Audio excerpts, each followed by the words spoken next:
Mohydin is a researcher at the TRT World Research Centre and my colleague here, and she carried out this research. She joins me now from Istanbul. Ravale, thanks so much for joining us here at TRT World.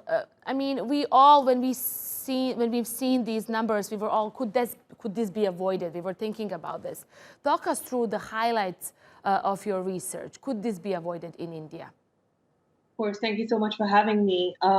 This could have been avoided in India, definitely. First of all, the BJP government ignored India's already. They were very, very vulnerable to this attack to this pandemic. The people live in very close quarters. There's a lot of pollution. And people, there's very little investment in healthcare. So India was already very, very vulnerable. The Indian government also took very, very crucial early missteps.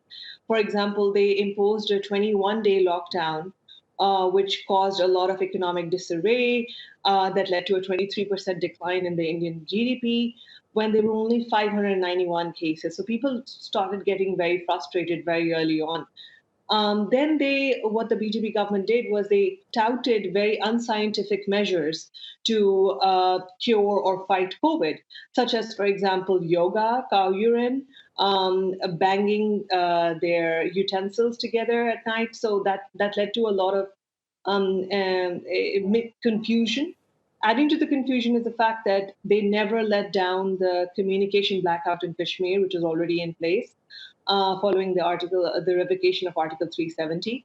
So that led to a lot of little access to information or education for Kashmiris in the region throughout the pandemic. After the first wave, the government really relaxed because they thought that the pandemic was over. They declared a victory, actually. And they started exporting all the vaccines that they were producing. They started holding, as you said, they started holding these large-scale weddings, gatherings, political gatherings, as well as multi-million-dollar sports tournaments. So the BJP government and Modi were basically, you can see that they were catering to their primary vote banks, such as religious people and business people. The Kumbh Mela that you spoke about, the largest religious gathering, was actually pushed forward by a year. It was actually supposed to take place this year, 2022, but it took place in 2021 because Hindu priests really wanted it that way. That led to a massive spike, as we saw, if images of suffering devastated the world, basically. Like there were long lines in the hospital.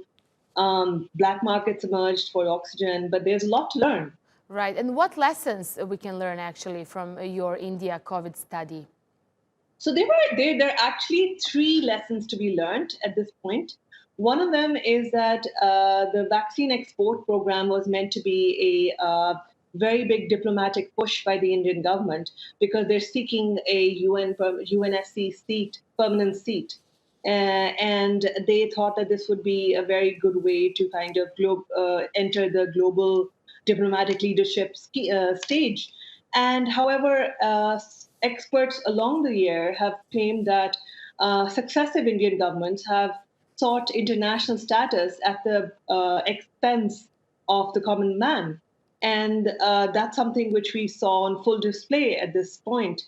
The second thing that we learned was that the Modi government has weakened Indian institutions. We do not see the Indian judiciary active. We do not see the Indian media active. So there's barely any internal dissent. And that does not bode very well for democracy. And also the third point, crucially, we know that India has actually due to the recent state elections, we know that BJP actually won Assam. So Assam is the same state that had the citizenship bill passed, which basically caters to Hindu nationalism.